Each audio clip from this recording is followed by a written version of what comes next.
1942년 여름, 나치 독일은 동부 전선에서 새로운 공세를 시작하여 카프카스 유전지대를 점령하고 볼가강에 대한 통제를 확보하려 하였다. 볼가강 옆에 전략적으로 위치한 스타링그라드 시는 최우선 목표가 되었다.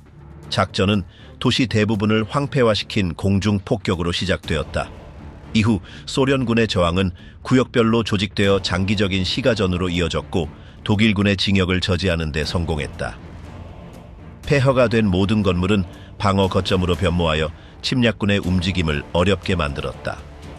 1942년 11월 붉은 군대는 독일 육군 제육군을 포위하는 방역을 개시하였다.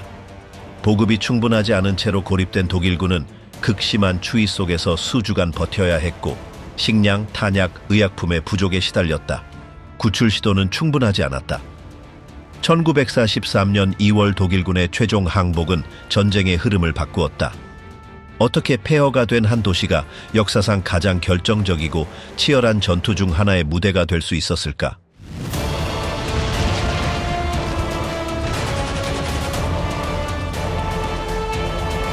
바르바로사 작전부터 스타링그라드 도착까지 1941년 6월 22일 나치 독일의 군대는 소련을 상대로 바르바로사 작전을 개시하였다.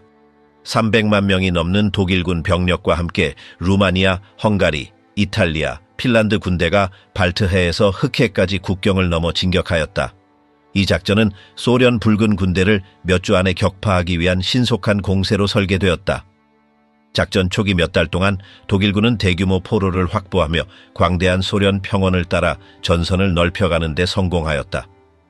공세는 세 개의 주요 방향으로 조직되었다. 북부 집단군은 레닌그라드를 향해, 중부 집단군은 모스크바로, 남부 집단군은 우크라이나를 공격하였다. 초기 단계에서 정치적 숙청과 조직의 결함으로 약화된 붉은 군대는 이 공격을 저지하지 못하였다. 민스크와 스몰렌스크에서의 전투는 소련군의 막대한 손실로 끝났다. 그러나 독일군의 빠른 진격은 보급 문제를 야기하였고 소련군이 재편성되면서 저항은 점차 강화되기 시작하였다. 1941년 여름과 가을 동안 독일군은 점점 더 많은 어려움에 직면하였다. 장기전을 예상하지 못했던 준비 부족, 장비의 마모, 방대한 거리로 인해 독일군의 기동성이 저하되었다. 히틀러는 군사적 결정에 계속 개입하며 병력 이동을 명령했고 이로 인해 모스크바로의 진격은 지연되었다. 이러한 조치는 모든 자원을 한 방향에 집중하지 못하게 하였고 결과적으로 소련의 회복을 촉진시켰다. 겨울이 도래했을 때 독일군은 극심한 추위를 견디기 위한 장비를 갖추지 못하고 있었다. 1941년 12월 거르기 주코프가 이끄는 소련의 방역이 시작되었고 독일군은 모스크바에서 밀려났다. 처음에 계획된 정역전은 목표를 달성하지 못하였다. 이 상황은 독일 지휘부가 다음 해의 전략을 다시 설계하게 만들었다. 1942년 히틀러는 러시아 남부에 작전의 초점을 맞추기로 결정하였다. 주요 목표는 카프카스의 유전지대를 확보하고 볼가강을 따라 흐르는 소련의 보급로를 차단하는 것이었다. 이 목표를 달성하기 위해 남부 집단군은 둘로 나뉘었다. A 집단군은 카프카스를 향해 진격하고 B 집단군은 프리드리히 파울루스가 지휘하는 제육군과 함께 스타링그라드를 점령해야 했다. 병력의 분산은 독일군의 공격 능력을 약화시켰다. 그럼에도 불구하고 병력은 1942년 여름 동안 우크라이나를 거쳐 진격하였다. 전년의 실수에서 배운 붉은 군대는 새로운 심층 방어 전술을 적용하며 질서 있게 후퇴하였고 지형을 이용해 방어를 강화하였다. 손실은 컸지만 소련군은 독일의 공세를 지연시키는 데 성공하였다. 1942년 8월 독일군 선봉은 스타링그라드 북쪽의 볼가강 기슭에 도달하였다. 전략적으로 수송과 교통의 요충지에 위치한 이 도시는 다음 군사 목표가 되었다. 시가전이 시작되기 전 루프트바페는 대규모 폭격을 감행하여 민간 기반 시설 대부분을 파괴하였다. 수천 명의 민간인이 이 공격으로 사망하였고 도시는 연기에 휩싸인 폐허로 변하였다. 그러나 스타링그라드의 파괴는 독일군의 정복을 쉽게 만들지 않았다. 오히려 자네들은 붉은 군대에게 자연스러운 방어 거점을 제공하였다. 전투는 거리마다 건물마다 전개되었고 붕괴된 도시는 독일군의 기동력과 화력을 무력화시키는 전장으로 변모하였다. 스타링그라드 도착은 동부 전선 전쟁의 양상을 크게 바꾸는 전환점이 되었다. 초기 몇 달 동안 빠르고 성공적이었던 독일군의 징역은 점점 줄어들지 않는 저항에 직면하게 되었다. 막대한 피해를 입은 붉은 군대는 어떤 대가를 치르더라도 도시를 사수하겠다는 결의를 다졌다. 이 순간부터 전투는 빠른 기동 작전이 아니라 장기적인 소모전으로 바뀌게 되었다. 볼가강을 향한 독일의 징역과 포위 시작. 1942년 봄 동부 전선에서의 독일 전략은 크게 변화하였다. 모스크바 징역의 실패와 지난 겨울에 마주한 저항 이후 히틀러는 주요 공세를 소련 남부로 돌리기로 결정하였다. 주된 목표는 카프카스 유전지대를 정복하고 소련에게 있어 핵심적인 수송축인 볼가강에 대한 통제를 확보하는 것이었다. 게르트 폰 룬트슈테트 장군의 총지휘해 남부 집단군은 두 부대로 재편성되었다.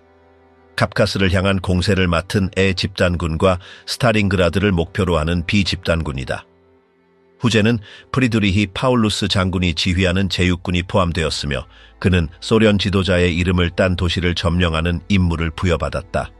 작전은 전년도 초반의 전역들처럼 신속한 징역과 제한된 저항을 기대하고 계획되었다. 5월과 6월 동안 독일군은 청색작전이라 불리는 새로운 여름 공세를 개시할 준비를 하였다. 남부 전선에서 소련의 방어는 아직 회복 중이었기에 저항은 불규칙하였다. 루마니아, 이탈리아, 헝가리, 사단의 지원을 받은 독일군은 우크라이나 동부와 돈바스 지역을 거쳐 진격하며 전략적 도시들을 점령하고 소련군을 후퇴하게 만들었다. 제6군이 볼가강을 향해 전진함에 따라 물자 공급 상황은 점차 악화되기 시작하였다. 거리는 길어지고 보급선은 더욱 취약해졌다. 히틀러의 여러 전략적 목표로 인한 병력 분산은 독일군의 집중력을 약화시켰다. 소련의 저항은 독일의 징역을 완전히 막지는 못했지만 여러 구역에서 지연시키는 데는 성공하였다. 7월 독일군은 동항 중류에 도달하였다. 로스토프의 점령과 카프카스로 향하는 통로의 개방은 중요한 승리로 간주되었다. 그러나 독일 고위 지휘부는 그 위치를 강화하는 대신 스타링그라드로의 징역을 계속하기로 결정하였고 이로 인해 가용 자원은 더욱 분산되었다. 이 결정은 제6군에 더욱 큰 부담을 안겼으며 그들은 제한된 수단과 악화되는 조건 속에서 임무를 수행해야 했다. 7월 말과 8월 초 제6군은 스타링그라드에 접근하였다. 볼가강 서안에 위치한 이 도시는 주요 산업 및 교통 중심지였다.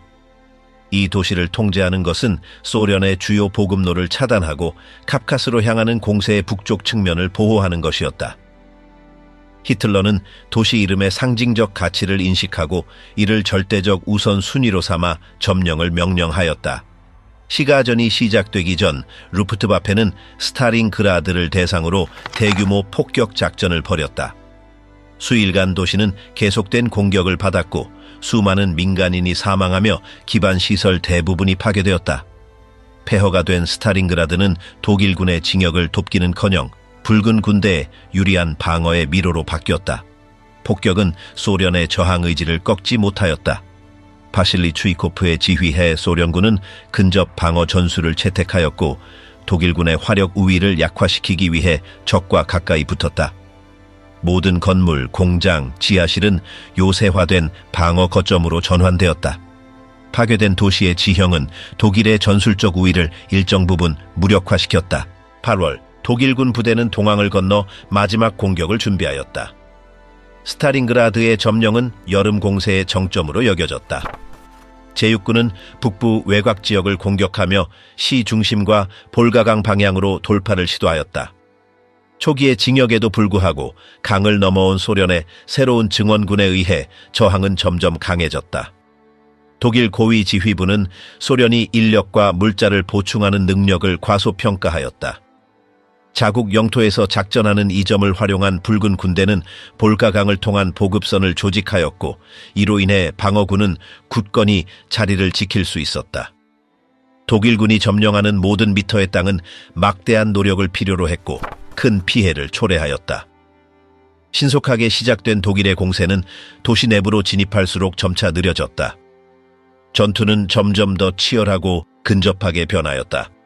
스탈린그라드에 대한 빠른 승리의 기대는 사라졌고 제6군은 수개월간 지속될 고갈의 전투에 빠져들게 되었다. 스탈린그라드에서의 소련 저항 시작과 227호 명령. 1942년 7월 28일 남부 전선에서 독일군의 징역에 대응하여 소련 지도부는 자국 병력의 행동을 바꿀 명령을 내렸다. 이 명령은 227호 명령으로 알려졌으며 그 내용은 명확하고 직설적이었다. 승인되지 않은 모든 후퇴를 금지한다는 것이었다. 단 한 걸음도 물러서지 마라.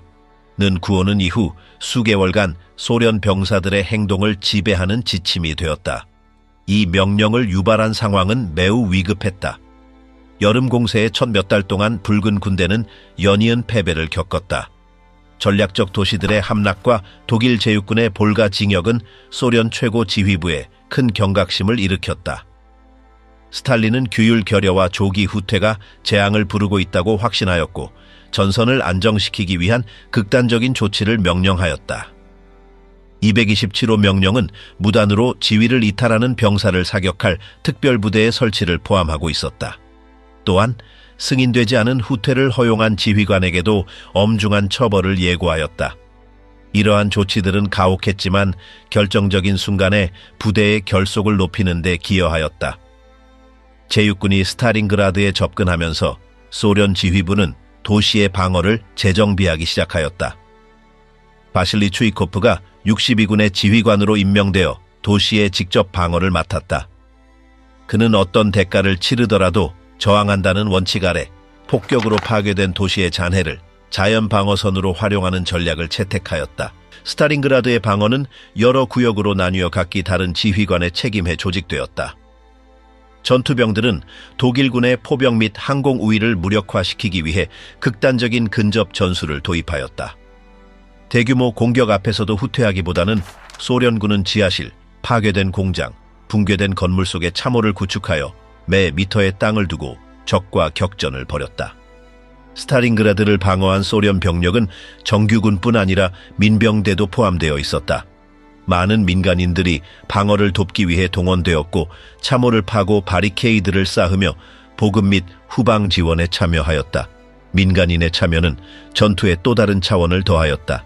단지 군인들만이 아닌 노동자, 여성, 청년들까지도 적의 공격에 맞서 싸웠다. 지속적인 포격 속에서도 볼가강을 통한 증원 수송은 저항을 유지하는 데 핵심적인 역할을 했다.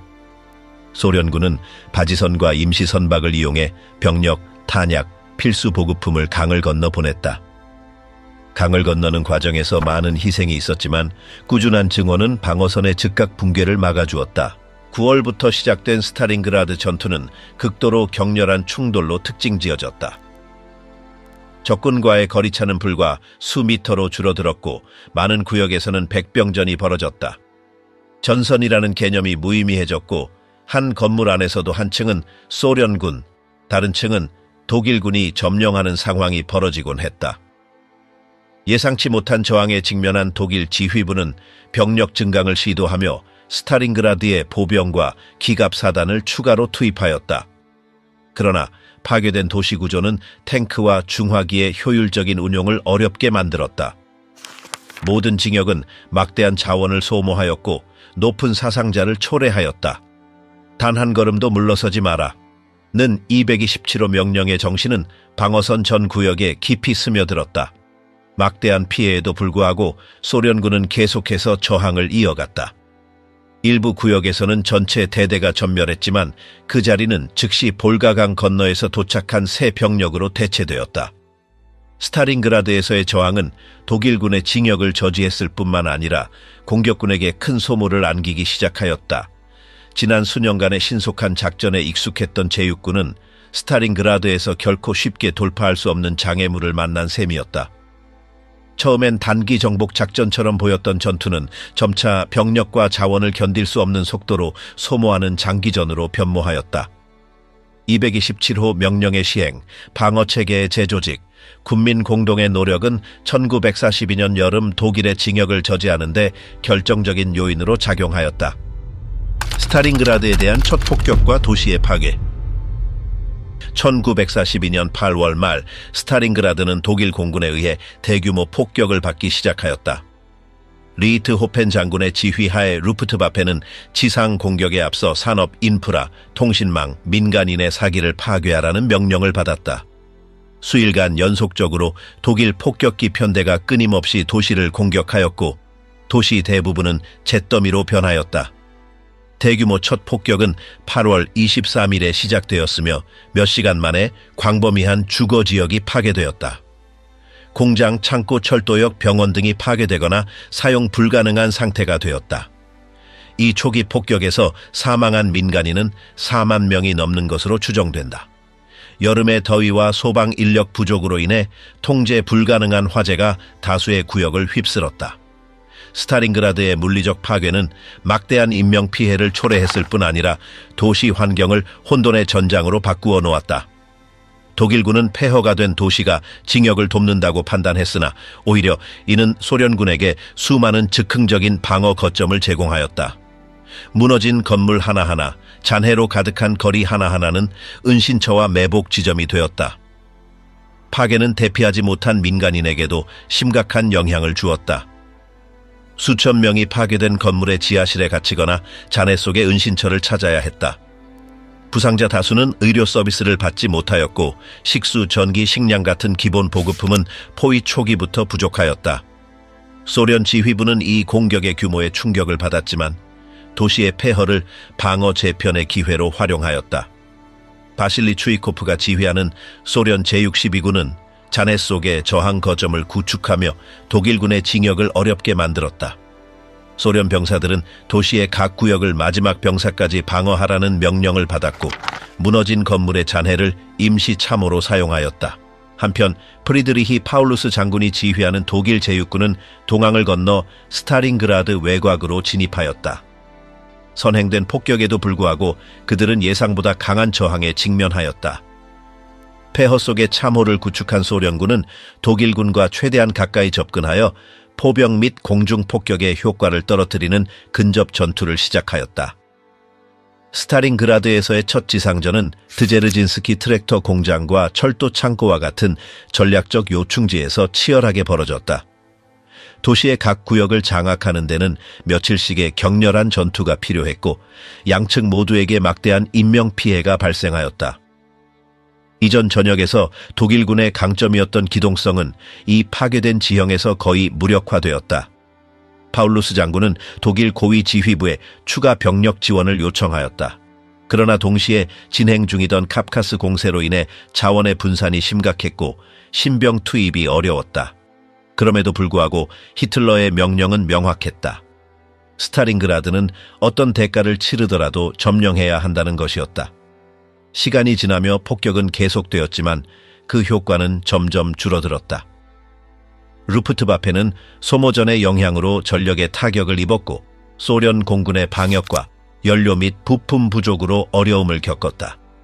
다른 전선에서 결정적인 역할을 했던 독일의 제공권도 스타링그라드에서는 점점 약화되기 시작하였다.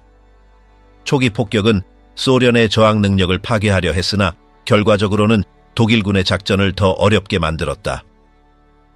독일 지휘부는 폐허가 된 도시가 끈질긴 백병전을 가능하게 하고 소련군에게 유리한 조건을 제공할 것이라 예측하지 못했다. 단기간의 작전으로 예상되었던 스타링그라드 전투는 점차 소모전으로 전환되었다. 스타링그라드의 도시 지형은 잿더미로 변했지만 수비대는 무너진 벽 하나, 잔해 하나를 전략적 자산으로 활용하며 독일군의 징역을 저지하였다. 이는 캠페인 중 가장 유혈이 낭자한 국면 중 하나의 서막이 되었다. 도시전쟁, 집집마다의 전투. 1942년 9월 스타링그라드 전투는 새로운 국면에 접어들었다. 공습으로 인해 도시 대부분이 폐허가 되면서 독일군과 소련군 간의 충돌은 극단적인 폭력의 도시 전쟁으로 변모하였다.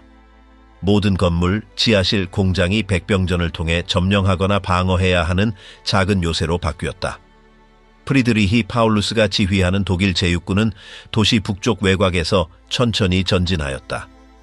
독일군은 초반에 파괴된 구역들에서 예상보다 훨씬 강한 저항에 직면하였다. 소련군은 절대 후퇴하지 말라는 직접 명령에 따라 잔해 속에서 기관총, 저격총, 수류탄을 사용하여 전투를 벌였다. 전투의 근접성은 독일군의 포병과 항공 전력을 효과적으로 무력화시켰다. 스타린그라드의 많은 구역에서 적군과의 거리는 불과 몇 미터에 불과했다. 전투는 건물 내부, 지하 통로, 기차역, 폐허가 된 공장에서 벌어졌다. 하나의 건물에 양측 병력이 서로 다른 층이나 방에 주둔하는 경우도 많았다. 명확한 전선 개념은 사라졌고 그 자리를 복잡하게 얽힌 연결된 진지와 끊임없이 다투는 전투 공간이 대신하였다.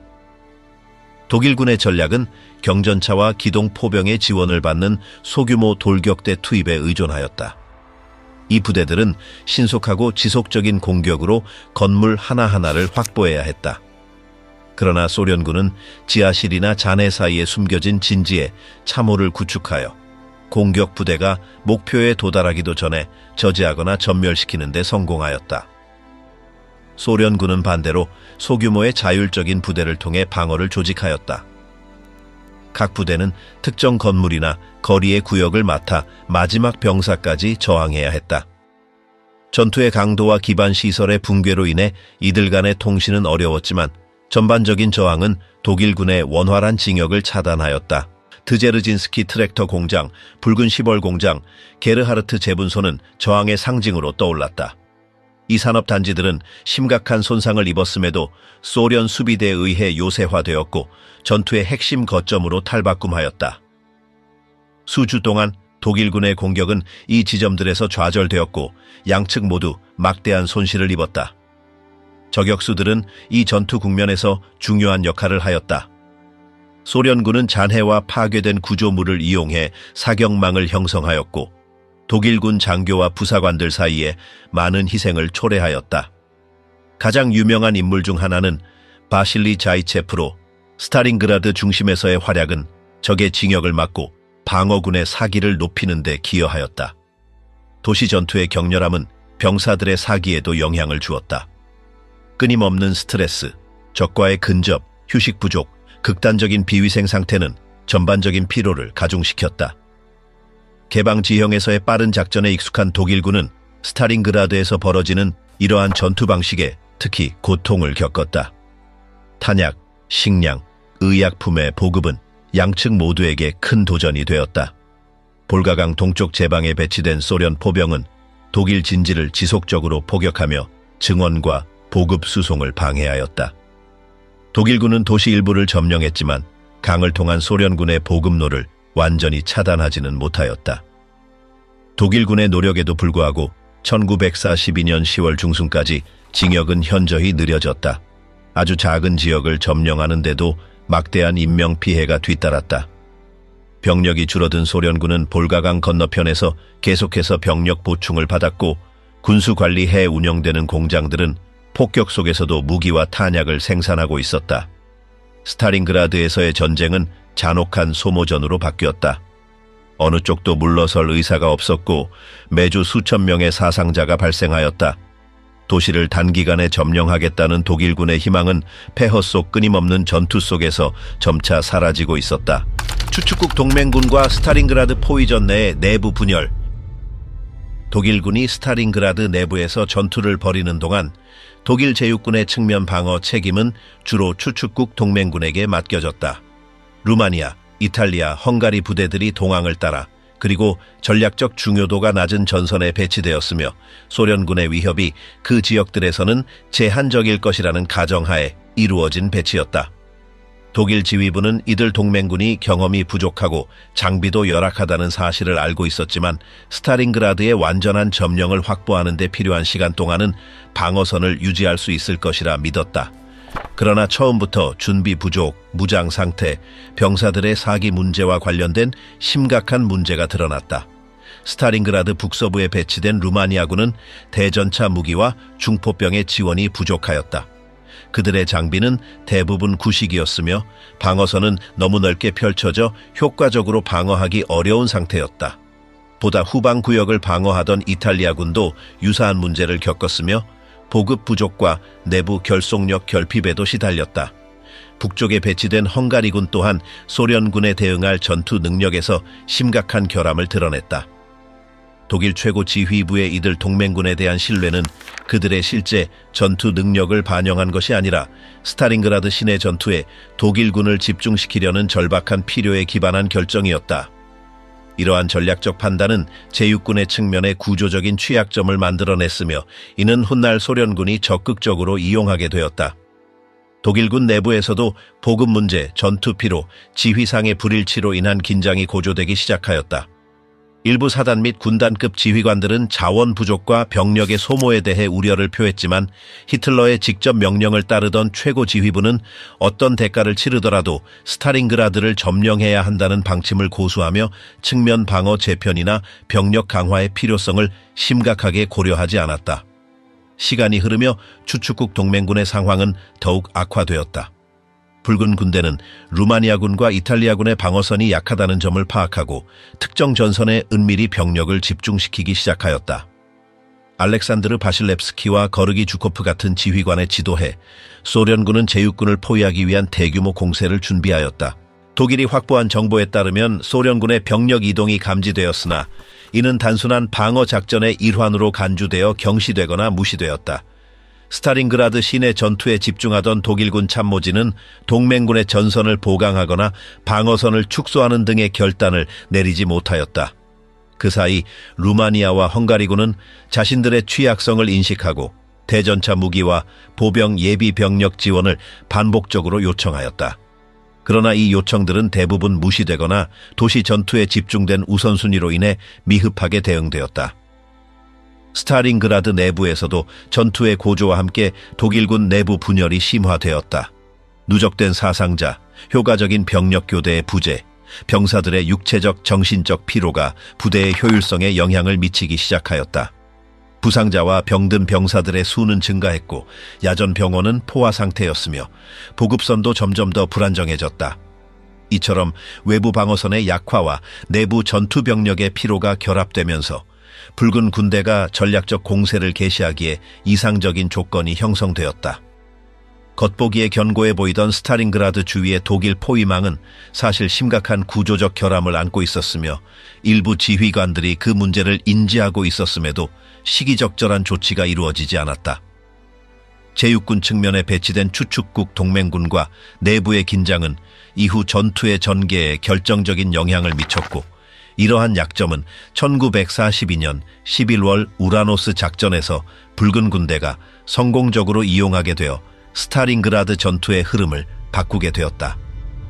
독일군의 마지막 스탈린그라드 점령 시도 1942년 10월 중순 스탈린그라드의 전황은 양측 모두에게 극도로 치열한 상태에 이르렀다.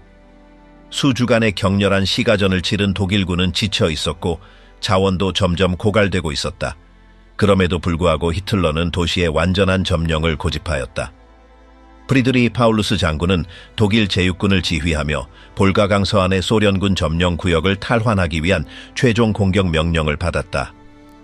독일군의 계획은 도시 북쪽에 위치한 산업지구를 집중적으로 공격하여 소련군 방어선을 돌파하고 강에 도달한 후 수비군의 보급과 증원을 제공하는 교량 거점을 파괴하는 것이었다. 해당 지구에는 붉은 시볼 공장, 드제르진스키 공장, 바리카디 공장이 포함되어 있었으며 이들은 이전 공격에서도 버텨낸 저항의 중심지였다. 11월 6일 새로운 공세가 시작되었다. 날씨가 악화되는 가운데 포병과 공군의 지원해 공격이 개시되었다. 그러나 도시가 이미 폐허로 변한 상황에서 포격의 효과는 제한적이었다. 건물 잔해 속에 참호를 구축한 소련군은 초반 공격을 견뎌냈다. 독일군의 징역은 매우 느리고 그 대가도 컸다. 매 미터를 점령하기 위해서는 치열한 백병전과 막대한 인명 물자 소모가 필요하였다. 공격 부대는 점점 더 소모되었고 많은 대대는 원래 병력의 일부만을 유지하고 있었다. 적절한 교대가 이루어지지 않았고 극심한 육체적 피로는 병사들의 사기를 급격히 떨어뜨렸다. 이와 동시에 바실리 추이코프가 지휘하는 소련군은 심층 방어 전략을 유지하였다. 독일군이 건물 하나나 거리 한 구역을 점령하더라도 곧바로 몇 미터 전방에서 새로운 저항선에 맞닥뜨리게 되었다. 볼가강 동안에서 지속적으로 보급과 병력이 투입되면서 수비대는 공격을 견디며 방어선을 유지할 수 있었다. 저격수, 특수 돌격대, 자율적으로 작전하는 소규모 유닛들의 활약은 독일군의 공세를 더욱 어렵게 만들었다. 연기 탓에 시야는 제한되었고 돌격대 간의 협력 부족과 안전한 통신 유지의 어려움은 공격을 조각난 소규모 교전으로 분산시켰다. 한편 제육군의 보급 상황은 더욱 악화되었다. 소련군의 포격으로 보급로가 손상되었고 인프라가 황폐화된 가운데 탄약, 식량, 연료 공급은 불규칙해졌다. 위생 상태도 급격히 악화되어 병사들 사이에 질병이 퍼지기 시작하였다. 11월 9일 며칠간 이어진 전투 끝에 독일군의 징역은 마침내 저지되었다. 소련군도 지쳐 있었지만 주요 산업 지대를 방어하는 데 성공하였다. 파울루스의 볼가 도달 및 소련 보급선 차단 목표는 달성되지 못하였다. 제육군은 도시 내에서 고립된 채 정체된 전투에 묶였고 스타링그라드를 완전히 점령하는 데 실패하였다. 그러나 이러한 실패 후에도 철수나 전열 정비는 이루어지지 않았다. 히틀러의 명령에 따라 제육군은 기존 위치를 고수하며 소련군의 대규모 방역 가능성에 그대로 노출되었다. 폐허가 된 도시 일부를 지키는 데 집착하고 전략적 대안을 고려하지 않는 방침은 심각한 취약 상태를 고착화시켰다. 며칠 뒤 소련 지휘부는 스타링그라드에 가해지는 압박을 해소하고 전황을 반전시키기 위한 공세 작전을 가속화하였다. 도시 내에서는 여전히 전투가 이어졌지만 독일군은 이제 공격 능력을 상실하고 각기 흩어진 지역에서 방어에만 매달릴 수밖에 없는 상황이었다. 승리 가능성은 점점 멀어지고 있었다. 우라노스 작전과 독일군 포위 시작. 1942년 11월 소련 지휘부는 스타링그라드 전선에서 대규모 공세를 개시할 준비를 마쳤다.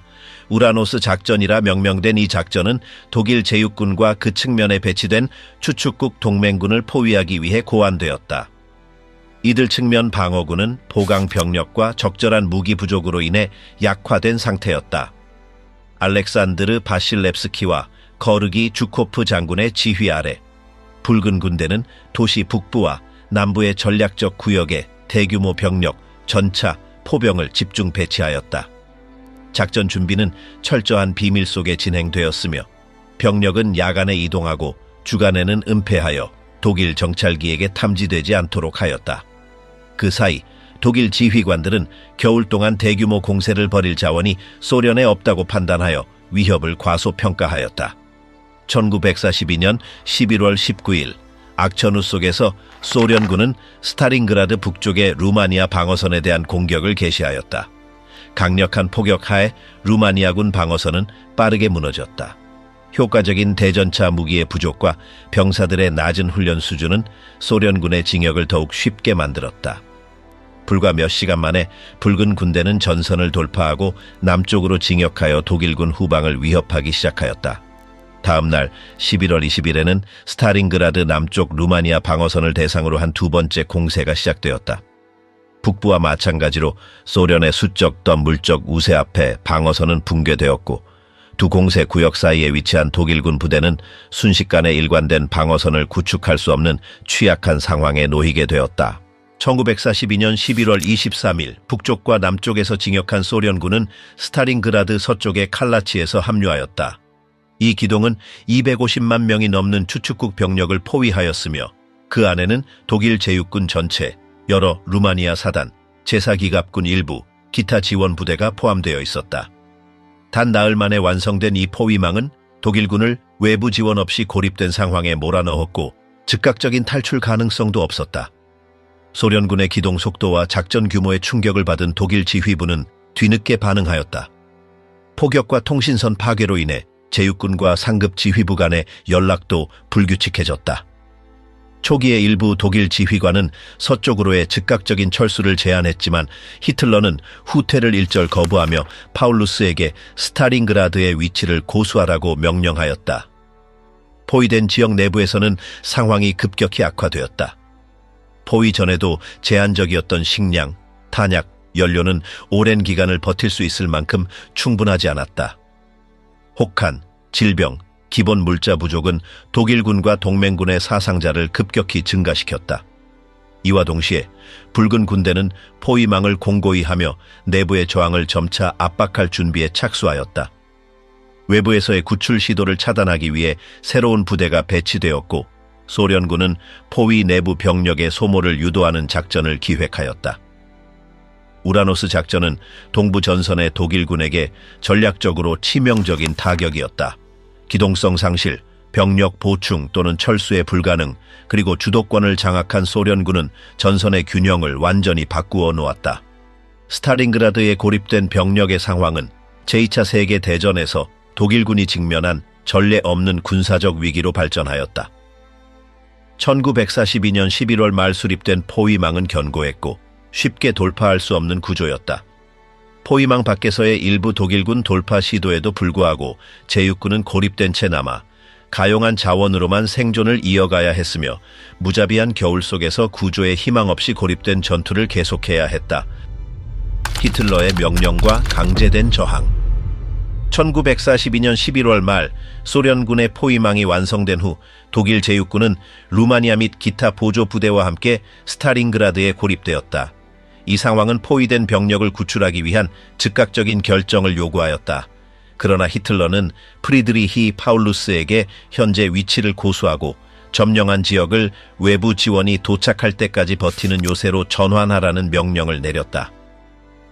스탈린그라드 요새라는 개념은 열악한 조건 속에서도 정적인 저항을 지속하라는 의미였다. 몇몇 장교들이 포위망이 완전히 닫히기 전에 서쪽으로 돌파하자고 제안했으나 히틀러는 이를 거부하였다. 독일 최고 지휘부는 정치적, 상징적 관점에서 항복이나 철수를 받아들일 수 없다고 판단하였다. 파울루스 장군은 받은 명령에 엄격히 따르며 도시 내부를 자율적인 방어 구역으로 나누어 각 사단의 특정 지역을 방어하도록 배치하였다. 탄약, 식량, 연료의 예비부는 최대한 저항을 지속할 수 있도록 재분배되었다. 그러나 가용물자는 장기 방어를 감당하기에는 턱없이 부족했다. 포위된 병력은 이제 공중보급에 전적으로 의존하게 되었다. 루프트바페 총사령관 헤르만 괴링은 공군이 공중 수송로를 통해 제6군을 보급할 수 있다고 히틀러에게 장담하였다. 그러나 이 약속은 낙관적인 추정에 기반한 것이었고 수송기 부족, 겨울의 악천 후 소련 공군의 반격이라는 현실을 고려하지 않은 것이었다. 12월부터 포위망 내부의 상황은 급격히 악화되기 시작하였다. 식량 배급은 점점 더 축소되었고 병사들은 극소량의 빵, 통조림 고기, 묽은 수프만을 지급받았다. 연료 부족으로 인해 전차와 수송 트럭의 이동은 제한되었다. 섭씨 영하 30도에 이르는 혹하는 동상과 호흡기 질환의 급증을 초래하였다. 소련 지휘부는 독일군의 상황을 잘 파악하고 있었으며 포위망을 강화하면서 꾸준한 압박을 가하였다. 대규모 공격은 당장 이루어지지 않았지만 붉은 군대는 탈출 시도를 막기 위해 외곽 방어선을 공고히 하였다. 또한 소련 포병은 루프트바페가 사용하는 임시 활주로를 지속적으로 포격하여 공중 보급의 효율성을 떨어뜨렸다. 스탈린그라드 내부에서 독일군의 사기는 점점 떨어졌다. 식량 부족, 겨울 장비의 부족, 후송되지 못한 부상자의 증가, 구조의 희망 상실은 병사들의 정신력을 잠식시켰다. 그럼에도 대부분의 부대는 계속해서 명령을 따르며 저항을 유지하였다. 개별적인 항복은 엄격히 처벌되었기 때문이다. 파울루스 자신도 상황의 심각성을 인식하고 있었지만 베를린의 지시를 어기는 어떤 행동도 취하지 않았다. 의무감과 군인으로서의 규율에 따라 그는 여전히 도시 내의 사령부를 유지하며 가능한 수단으로 저항을 지휘하였다. 그러나 외부와의 통신은 점점 더 불규칙하고 단편적인 수준으로 약화되었다. 12월 중순이 되자 보급품은 임계점에 도달하였다. 빵은 공급될 때마다 톱밥을 섞어 부피를 늘렸고 고기 배급은 대부분 도살된 말로 대체되었다. 약품도 부족하여 야전 병원은 기본 치료도 어려운 상태가 되었다. 한편 에리히 폰 만슈타인이 지휘하는 돈 집단군은 스탈린그라드를 향해 구조 작전을 개시하였지만 자원 부족과 소련군의 강력한 저항으로 인해 징역은 더뎠다. 도시 안의 병사들은 결국 실질적인 구조 없이 시간을 보내야 했으며 희망은 점점 사라지고 있었다. 스탈린그라드를 요새로 만든다는 결정은 전략적 상황을 되돌리지 못하였다. 오히려 현실적인 승리 가능성이 없는 상황에서 수만 명의 병사들이 고통을 지속하게 만들었다. 포위는 단단히 유지되었고 제육군의 내부 상황은 시간이 흐를수록 계속해서 악화되고 있었다. 만슈타인의 실패한 구출 작전과 스타링그라드 포위망 속의 크리스마스. 1942년 12월 중순 독일 최고 지휘부는 스타링그라드에서 포위된 제육군을 구출하기 위한 작전인 겨울 폭풍 작전을 개시하였다. 이 작전은 새로 창설된 돈 집단군의 지휘관 에리히 폰 만슈타인이 지휘하였으며 기아, 혹한, 물자 부족으로 붕괴 직전에 있는 포위군에 도달하는 통로를 여는 것이 목표였다. 만슈타인은 코텔니코보 지역 남쪽의 병력을 집중시켰고 북쪽으로 신속히 진격하여 제육군과 합류하려 하였다. 가용 병력은 전투 경험이 풍부했지만 이 작전 규모를 감당하기엔 충분하지 않았다. 작전은 12월 12일 극심한 혹한 속에서 시작되었다. 초기에는 일정 부분 진격에 성공했지만 소련군의 강력한 저항에 부딪히면서 점차 속도가 둔화되었다. 스타링그라드 내부에서는 이 작전 소식이 잠시 병사들의 사기를 끌어올렸다. 구조가 며칠 내에 도착하리라는 기대가 확산되었다. 일부 장교들은 내부에서 돌파를 지원하기 위한 계획을 세우며 기동 예비대를 조직하고 방어 구역을 재정비하기도 했다. 그러나 이러한 조치는 베를린으로부터의 명확한 명령 없이는 실행될 수 없었고 히틀러는 제육군이 자력으로 포위망을 돌파하는 것을 엄격히 금지하고 있었다. 만슈타인의 징역은 처음엔 희망을 줬지만 점차 속도를 잃었다. 병력 보강 부족, 물자 수송의 어려움, 소련군의 격렬한 반격으로 인해 목표 달성은 불가능해졌다. 12월 18일 독일군은 여전히 스타링그라드에서 50km 이상 떨어진 곳에 있었고 포위망을 돌파하지 못한 상태였다. 이때 포위망 내부의 상황은 더욱 악화되고 있었다. 크리스마스가 다가왔지만 독일군 병사들에게는 아무런 위안도 되지 못했다. 예전 같으면 군사의식과 동료애로 기념했을 축제는 이제는 임시 대피소에서의 상징적 행사로 전락했다. 대부분의 병사들은 딱딱한 빵과 묽은 수프 한 그릇이 유일한 식사였다. 기온은 계속 내려가 무기가 제대로 작동하지 않을 정도였고 차량도 정지 상태에 놓였다. 베를린에서 보내온 편지와 전보들은 제육군의 영웅적인 저항을 찬양하며 구조가 진행 중이라고 알렸다. 하지만 현실적으로 많은 병사들은 구조 가능성이 희박하다는 사실을 깨닫기 시작했다. 탄약, 연료, 의약품 부족은 전선을 유지할 수 없는 지경에 이르렀다. 병사들 사이에서는 발진 티푸스와 이질이 확산되었고 병사들의 체력은 바닥나 있었다. 냉동된 지하실에 마련된 야전병원은 부상자와 병자를 제대로 수용하지 못했다. 많은 병사들은 전투에 나설 수 없을 정도로 약해졌고 진료소로 이송 중 사망하는 경우도 많았다. 만슈타인의 구조 시도가 실패로 확정되면서 제육군 내부의 사기는 바닥을 쳤다. 연말이 다가올수록 상황은 더욱 절망적이 되었고 병사들은 이제 적보다 굶주림과 추위와 싸워야 했다. 구조라는 희망은 사라졌고 병사들 앞에는 두 가지 선택지만 남아 있었다. 불가능한 조건 속에서 싸움을 계속하거나 히틀러가 금지한 항복을 감행하는 것이다. 겨울 폭풍 작전은 대담했지만 전황을 바꾸지 못했다.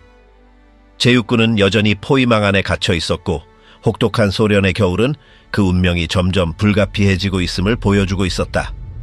공중보급망의 붕괴와 제육군의 소진. 1942년 12월부터 스타링그라드에 포위된 독일 제육군의 생존은 루프트바페가 운영하는 공중보급망에 전적으로 의존하게 되었다. 헤르만 괴링은 히틀러에게 독일 공군이 매일 필요한 톤수의 보급품을 수송하여 병력을 작전 가능 상태로 유지할 수 있다고 장담하였다. 그러나 이 약속은 낙관적인 계산에 기반한 것이었으며 동부 전선의 물류 현실과 기상 조건을 반영하지 않은 것이었다. 가용한 수송 기수는 제육군의 요구를 충족시키기엔 턱없이 부족했다. 게다가 대부분의 항공기는 노후되었거나 혹한의 러시아 겨울에 적합하지 않은 기종들이었다. 매일 독일 공군은 임시 활주로에서 이륙과 착륙을 시도해야 했으며 소련군의 공격과 영하의 기온 속에서 엔진 및 유압 시스템 작동에 어려움을 겪었다.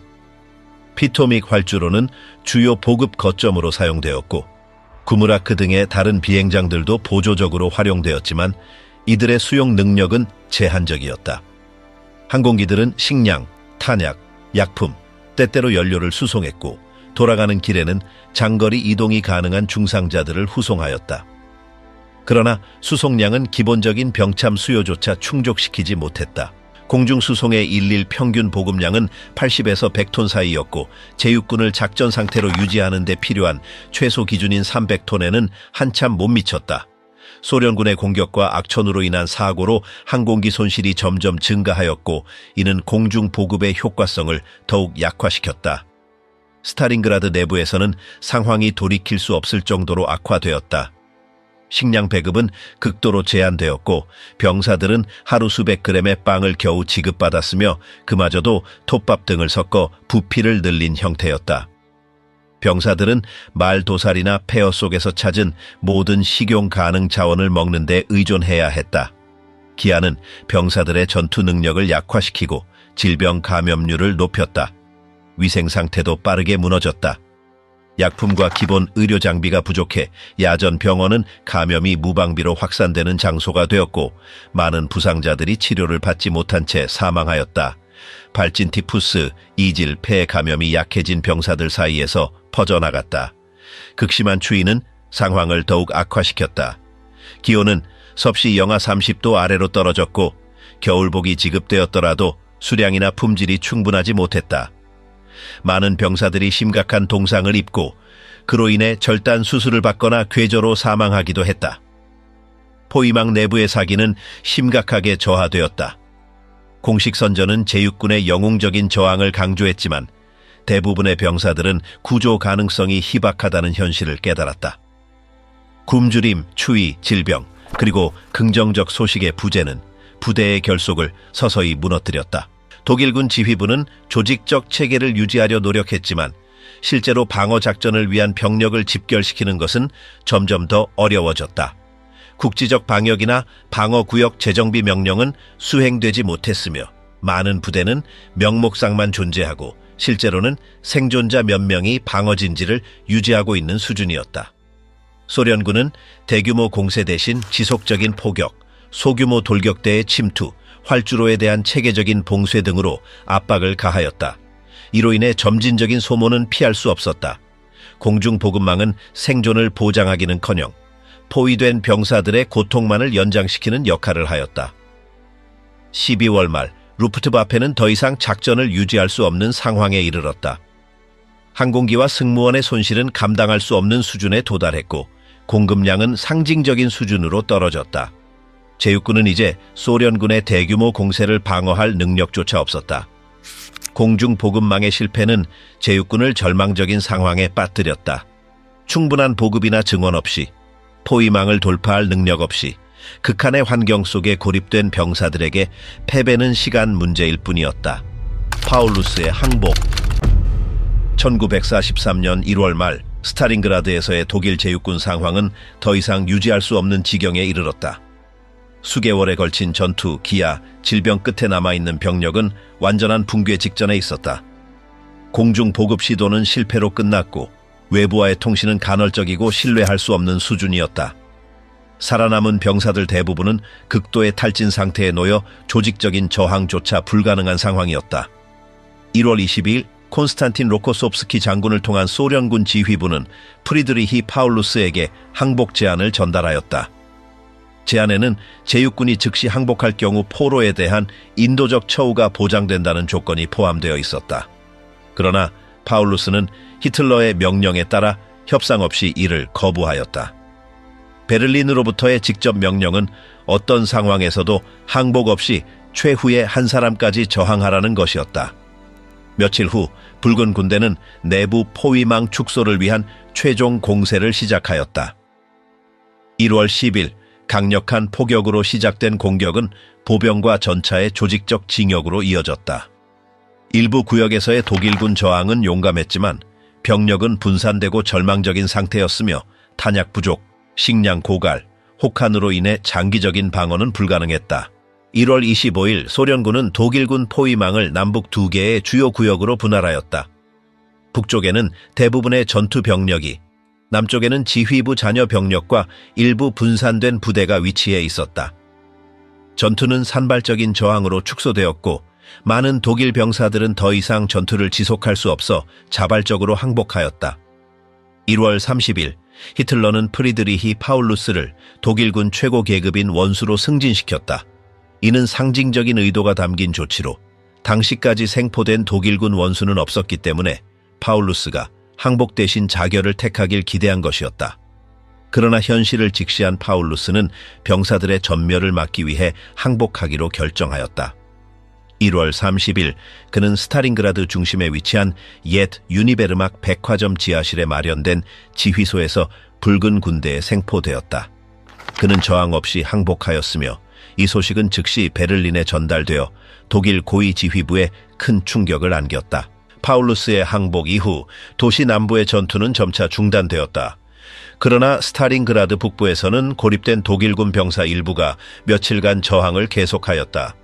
이들은 결국 1943년 2월 2일 대부분 항복하였고 이는 전투의 공식적인 종결을 의미하였다.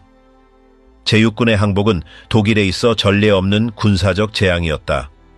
독일군과 동맹군 병사 9만 명 이상이 포로로 잡혔으며 그들 대부분은 기아, 질병, 추위로 인해 심각하게 쇠약해져 있었다. 포로가 된 병사들 중 극소수만이 혹독한 소련 포로 수용소 생활을 견뎌 살아남았다. 소련군 최고 지휘부는 이 승리를 전략적, 도덕적 대승으로 평가하였다. 독일군 원수의 생포와 수만 명의 포로는 붉은 군대가 베테랑 독일군 병력을 무너뜨릴 수 있는 전력을 갖추었음을 입증하였다. 스타링그라드는 저항의 상징이 되었으며 동부 전선 전황을 바꾸는 분수령이 되었다. 파울루스의 항복과 제6군의 괴멸은 독일의 스타링그라드 주둔을 종식시켰다. 폐허가 된 도시는 완전히 소련군의 통제하에 들어갔고 이후 붉은 군대는 1년의 공세를 개시하여 2년 후 베를린에 도달하게 되었다. 스타링그라드의 파괴와 전투의 인적 대가. 1943년 2월 스타링그라드 전투가 끝났을 때 도시는 사실상 완전히 파괴된 상태였다. 초기의 공중폭격, 지속적인 포격, 수개월간의 시가전은 도시 대부분의 기반시설을 잿더미로 만들었다. 공장, 주거 건물, 병원, 학교는 거의 완전히 무너졌고 인구가 살던 도시의 흔적조차 찾기 어려운 폐허로 변하였다. 피해는 물적 구조물에만 국한되지 않았다. 스타링그라드의 민간인들은 엄청난 희생을 겪었다. 수천 명의 남성, 여성, 어린이들이 초기 폭격과 이후 포위 기간 동안 목숨을 잃었다. 많은 이들이 건물 잔해에 깔려 사망했고 또 다른 이들은 식량 부족, 의료 미비, 혹독한 겨울 조건으로 목숨을 잃었다. 포위가 완전히 형성되기 전 민간인을 대피시키려는 노력에도 불구하고 상당수가 도시에 갇혀 전투 병사들과 동일한 운명을 맞았다. 피해는 너무도 광범위하여 소련 당국은 전투 종료 직후 생존자 수를 파악하기 위한 즉각적인 인구조사를 실시해야 했다. 조사 결과 포위 전 스타링그라드 인구의 1%도 되지 않는 인원만이 전투 종료 시까지 살아남은 것으로 나타났다. 생존자들은 기본적인 서비스도 안전한 피난처도 없는 폐허 속에서 살아가야 하는 혹독한 현실에 직면하였다. 군사적 측면에서의 인명피해 또한 참혹하였다. 붉은 군대는 작전 중 막대한 손실을 입었다. 스타링그라드 승리는 결정적인 것이었지만 대가는 매우 컸다. 공식 통계는 수십만 명에 이르는 사망자, 부상자, 실종자를 보고하였으며 이는 거리마다의 전투, 포격, 질병으로 인한 것이었다. 독일 측도 마찬가지로 참담한 피해를 입었다. 포위 초기에 250만 명 이상이 갇힌 독일군 중 약 9만 명이 포로로 잡혔지만 극심한 포로 수용소 환경, 식량 부족, 혹한 속의 강제 이동 등으로 인해 대부분이 사망하였다. 생존하여 전후 독일로 귀환한 병사는 극히 소수였다. 스타링그라드의 물리적 파괴는 도시를 수 개월간 산업 및 수송 중심지로서 무력화시켰다. 볼가강과 카프카스 지역을 연결하는 철도 시스템은 완전히 마비되었고 폭격을 피해 살아남은 소수의 공장도 인력, 장비, 자재 부족으로 가동할 수 없었다. 전투 종료 후 즉시 복구 작업이 시작되었다. 소련 정부는 수천 명의 노동자, 그중 상당수는 생존 민간인, 전쟁 포로, 제대 병사들이었으며 이들을 동원해 도시 정화와 복구 작업에 착수하였다. 최우선 과제는 볼가강의 수송 기능 회복과 군사작전을 위한 필수 인프라 재건이었다. 물리적 폐허를 넘어 스탈린그라드는 소련의 국가적 상징으로 부상하였다. 도시를 지킨 군인들과 민간인의 저항은 전쟁 영웅주의의 전형으로 선전되었으며 스탈린그라드는 명예칭호인 영웅도시로 지정되었고 생존 시민들은 포위전 동안의 인내와 용기에 대해 공개적으로 칭송되었다. 이 전투의 기억은 독일에서도 깊은 충격으로 남았다. 패배의 규모, 막대한 인명 손실, 원수 계급 장교의 생포는 독일군과 민간의 사기에 타격을 입혔다. 전쟁 발발 이후 처음으로 독일 국방군은 대규모 전투에서 완전하고 명백한 패배를 겪었고, 이는 동부 전선에서의 신속한 승리에 대한 기대를 무너뜨리는 계기가 되었다. 스탈린그라드는 거의 완전히 파괴된 후에도 제2차 세계대전의 가장 상징적인 전장 중 하나로 남게 되었다. 이 전투는 단지 독일의 군사적 재난에 그치지 않고 동부 전선의 통제를 둘러싼 전투가 가져온 엄청난 인적 덧 물적 대가를 여실히 보여주는 증거였다. 스탈린그라드의 여파와 동부 전선의 변화. 1943년 2월에 달성된 소련의 스탈린그라드 승리는 제2차 세계대전의 전개에 있어 심대한 영향을 미쳤다. 그때까지 독일군은 대부분의 전선에서 주도권을 유지하고 있었다.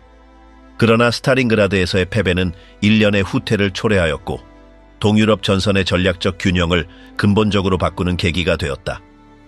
독일 제6군의 상실은 베테랑 병력으로 구성된 부대의 전멸이라는 점에서 되돌릴 수 없는 타격이었다. 이는 단순한 군사적 패배를 넘어서 독일군 전체에 심각한 도덕적 심리적 충격을 안겼다. 전쟁이 시작된 이후 처음으로 독일군의 전력이 완전히 포위되거나 생포되는 사태가 발생하였고, 여기에 원수급 장교가 포함된 점은 독일 지휘체계에 강한 충격을 주었다. 베를린에서는 프리드리히 파울루스의 항복 소식이 큰 동요를 불러일으켰다. 히틀러는 스탈린그라드에서의 버티기에 큰 기대를 걸었고, 철수 불가 및 무조건적인 방어를 강요하는 그의 전략은 동부 전선의 전황과는 맞지 않는다는 한계를 드러냈다. 나치 선전은 이 패배를 영웅적 희생으로 포장하려 했으나 병사들과 민간인 모두에게 미친 사기 저하의 영향은 분명했다. 스탈린그라드를 기점으로 동부 전선에서의 최종 승리에 대한 회의가 점점 커지기 시작하였다. 반면 소련 측에서는 스탈린그라드의 승리가 붉은 군대의 자신감을 크게 높여주었다. 제6군을 포위하고 섬멸한 우라노스 작전의 성공은 소련의 전략 기획 능력과 결정적 지점에 병력을 집중시키는 능력을 입증하였다. 독일군의 항복 직후 소련 최고 지휘부는 동부 전선 전역에서 새로운 공세를 개시하였다. 일부 작전은 독일군의 강한 저항에 부딪혔지만 전체적인 전황은 소련 측에 유리하게 전개되었다. 1943년 한 해 동안 붉은 군대는 하르키우, 쿠르스크 등 주요 지역을 탈환하였고 점차 서쪽으로의 진격을 시작하였다. 스탈린그라드의 승리는 외교적으로도 효과가 컸다. 서방 동맹국들은 소련이 단순히 방어에 그치지 않고 독일에 맞서 본격적인 공세를 전개할 수 있는 능력을 갖추었다는 사실을 인식하게 되었다. 이는 1943년 테헤란 회담 등에서 유럽 서부의 제2전선을 개설하는 결정에 영향을 미쳤다. 군사적으로 스탈린그라드는 독일군이 동부전선에서 대규모 공세를 펼칠 능력을 상실했음을 의미하였다. 이후 국방부는 소련군의 징역을 막기 위해 점점 줄어드는 자원으로 방어에 집중할 수밖에 없었다. 스탈린그라드에서의 병력 및 장비 손실은 적절히 보충되지 못했으며 특히 숙련 병력의 상실은 독일군 전체의 작전 수행 능력을 약화시켰다. 스탈린그라드 이후 소련군은 병력 재편을 통해 전술과 전략을 정교하게 다듬기 시작하였다. 병참 능력, 병과 간 협력, 돌파구 활용 전략 등에서 큰 발전을 이루었고 이는 이후 전역에서 효과적으로 활용되었다. 국제사회에서의 소련 위상도 스탈린그라드 이후 크게 상승하였다. 전 세계 많은 이들에게 소련의 저항과 승리는 추축국에 맞서는 전쟁의 전환점으로 받아들여졌다. 수백만 명의 소련 병사 및 민간인의 희생은 나치 정권 타도의 핵심적인 요소로 점차 인식되기 시작하였다. 스탈린그라드 전투는 양측 모두에게 깊은 상처를 남겼다. 독일에게는 동부 전선에서의 느리지만 돌이킬 수 없는 후퇴의 시작이었다. 소련에게는 그들의 저항 능력을 입증하고 베를린 정복으로 이어질 향후 작전에 동력을 제공한 전환점이었다. 스타링그라드에서의 독일 제육군 항복은 제2차 세계대전의 흐름을 근본적으로 바꾸어 놓았다. 독일은 수십만 명의 병력을 상실하였고 동부 전선에서의 주도권을 더 이상 유지할 수 없게 되었다. 이 시점을 기점으로 붉은 군대는 점점 더 많은 지역에서 전진을 시작하며 점령지를 차례로 되찾기 시작하였다. 스타링그라드는 거의 완전히 파괴된 상태였고 전투 직후부터 재건 작업이 시작되었는데 이는 소련이 계속해서 저항하고자 하는 의지를 보여주는 상징적 노력으로 받아들여졌다. 이번 패배는 군사적으로뿐 아니라 독일 국민의 전쟁 승리에 대한 신뢰에도 심각한 타격을 주었다. 스타링그라드에서 벌어진 일들은 동부 전선의 전쟁이 얼마나 격렬하고 인간적인 대가가 얼마나 컸는지를 명확히 보여주는 사건이었다. 이 싸움은 단지 군대 간의 충돌을 넘어 병사들과 민간인들이 극한의 환경 속에서 버텨야 했던 인내의 시험이기도 했다. 이 전투의 결과는 유럽 전역에서의 전쟁 종결 방식에 직접적인 영향을 미쳤다.